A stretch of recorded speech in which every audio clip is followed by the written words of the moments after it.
আমরা সাকিব আল হাসানের নিরাপত্তার কথা ইতিমধ্যে বলেছি এবং সেটা আমরা নিশ্চিত করব এবং আমিও ব্যক্তিগতভাবে চাই এরকম একজন প্লেয়ার যার দেশের জন্য এত অর্জন রয়েছে তিনি বাংলাদেশেই তার যেহেতু টেস্ট শেষ করতে চাচ্ছেন সে ফেয়ারওয়েলটা পাক, এটা আমার আশা থাকবে। আজকের খেলা দেখার পর আমি বাংলাদেশের নারী ক্রিকেট দলের সফলতার ব্যাপারে আশাবাদী।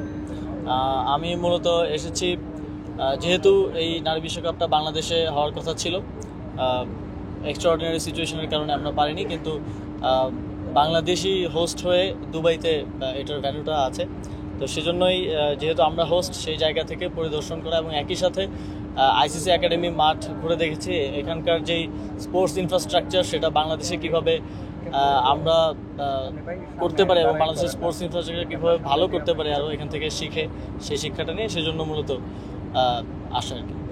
আপনারা জানেন ইতিমধ্যেই আমরা অনেকগুলো পদক্ষেপ নিয়েছি এবং সেগুলোর কার্যক্রম চলমান আছে। আমরা প্রত্যেকটা জেলা ক্রীড়া সংস্থা, উপজেলা এবং বিভাগীয় ক্রীড়া সংস্থাগুলো ভেঙে দিয়েছি, আবার পুনর্গঠনের কার্যক্রম চলমান আছে। আমরা মূলত বাংলাদেশের ক্রীড়াঙ্গনটা যেভাবে ঢাকা কেন্দ্রিক হয়ে গিয়েছিল, যে কারণে আমরা আসলে আমাদের লাইন আপ এবং প্রান্তিক অঞ্চল থেকে খেলোয়াড়দেরকে উঠিয়ে আনতে পারছিলাম না, সেই জায়গাটাকে অ্যাড্রেস করার জন্য আমরা আবার এটা বিকেন্দ্রীকরণ করার কথা ভাবছি। এবং আপনারা জানেন জেলা টুর্নামেন্টগুলো নিয়ে স্থবিরতা আছে দীর্ঘ, আমরা আগামীতে যেন প্রতি বছরই জেলা টুর্নামেন্ট আয়োজন করতে সক্ষম হই সেটা নিশ্চিত করব এবং একই সাথে স্পোর্টস ইনফ্রাস্ট্রাকচারও আমাদের অনেক ডেভেলপমেন্ট করার সুযোগ আছে, যেহেতু সেটা মন্ত্রণালয় সরাসরি আমরা দেখি। সেই জায়গা থেকে আমরা আরও যেমন ইউনাইটেড আরব আমিরাত কিন্তু আইসিসির ফুল মেম্বার না, বাট তাদের যে ইনফ্রাস্ট্রাকচার ক্রিকেটে বা অন্যান্য স্পোর্টসে আমরা সেখান থেকে সেদিক থেকে অনেক পিছিয়ে, তো সেই জায়গা থেকে আমরা কীভাবে সেগুলো আরও ডেভেলপ করতে পারি এবং তাদের এক্সপিরিয়েন্সটাও এই ইনফ্রাস্ট্রাকচার ডেভেলপমেন্টের ক্ষেত্রে কীভাবে আমাদের কাজে লাগতে পারে সে বিষয়ে ইতিমধ্যেই কথা বলেছি এবং বলছি।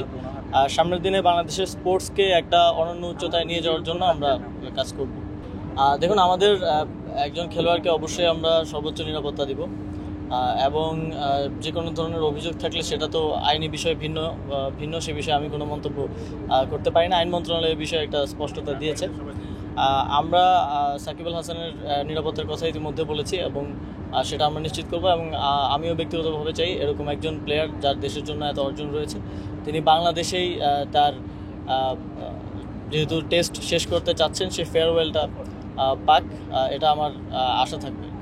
না, ইতিমধ্যেই আমি আসার আগেই আমাদের যে বৈদেশিক কর্মসংস্থান বিষয়ক মন্ত্রণালয়ের যে সেক্রেটারি আছেন তার সাথে কথা বলে এসেছি যে আসলে কী সমস্যা আছে যেটা আমাদের অ্যাড্রেস করা দরকার এবং সে বিষয়ে এখানকার আমাদের লেবার কনসুলেট সহ আরও যারা অথরিটি আছেন তাদের সাথে আমি কথা বলেছি এবং একই সাথে আমি এখানকার যারা আমাদের বাংলাদেশি যারা কমিউনিটি আছে তাদের সাথে কথা বলবো এবং একই সাথে যারা ওয়ার্কার আছে যারা বিভিন্ন ধরনের সমস্যা ফেস করছে সেগুলো জেনে যাওয়ার চেষ্টা করব তাদের থেকে সরাসরি এবং সেটা বাংলাদেশে গিয়ে সমাধানের জন্য ব্যবস্থা নেওয়ার চেষ্টা করব। নারী ক্রিকেট দল যে আর অবহেলিত থাকবে না এটা আমার এখানে উপস্থিতি দিয়েই আপনারা হয়তো বুঝতে পারবেন। আমরা যেহেতু নারী ক্রিকেট দল তুলনামূলকভাবে তাদের অর্জন বেশি এবং আমরা আশা করছি এই বিশ্বকাপেও তারা একটা ভালো অর্জন দেশের জন্য নিয়ে আসতে পারবে এবং সামনের দিনগুলোতেও তাদেরকে যথাযথভাবে যেন আমরা সেই সম্মানটা প্রদর্শন করতে পারি। এই অবহেলার জায়গাটা যাতে এই অভিযোগটা যাতে আর না আসে সেজন্য আমরা কাজ করব এবং তৃণমূল ক্রিকেটের ক্ষেত্রে বা তৃণমূলে স্পোর্টসকে নিয়ে যাওয়ার ক্ষেত্রে আমরা প্রথম দিন থেকে বলেছি প্রান্তিক পর্যায় থেকে স্পোর্টসটা উঠে আসতে হবে। এটা মানে টপ টু বটম অ্যাপ্রোচ হলে হবে না, bottom to top approach, bottom up অ্যাপ্রোচে কাজ করতে হবে এবং সেজন্য আমরা জেলা টুর্নামেন্টগুলো চালু করব এবং এছাড়াও আপনারা জানেন যে জেলা ক্রীড়া সংস্থাগুলো পুনর্গঠন হচ্ছে, তারা যেন তাদের কাজটা ভালোভাবে পালন করে সেজন্য আমরা ওই প্রোগ্রেস রিপোর্ট থেকে শুরু করে এই জবাবদিহিতার জায়গাটা নিশ্চিত করব। আসলে এরকম দু একটা ঘটনা ঘটেছে যার জন্য আমরা দুঃখ প্রকাশ করছি। আপনারা জানেন বাংলাদেশের সার্বিকভাবেই আইন শৃঙ্খলার অবস্থা যেহেতু একটা প্রায় যুদ্ধাবস্থার মধ্য দিয়ে আমরা এসেছি, সেটা কিছুটা খারাপ অবস্থায় ছিল, কিন্তু আমরা প্রোগ্রেস করছি ডে বাই ডে এবং এই বিষয়গুলোকে অবশ্যই আমরা অ্যাড্রেস করব।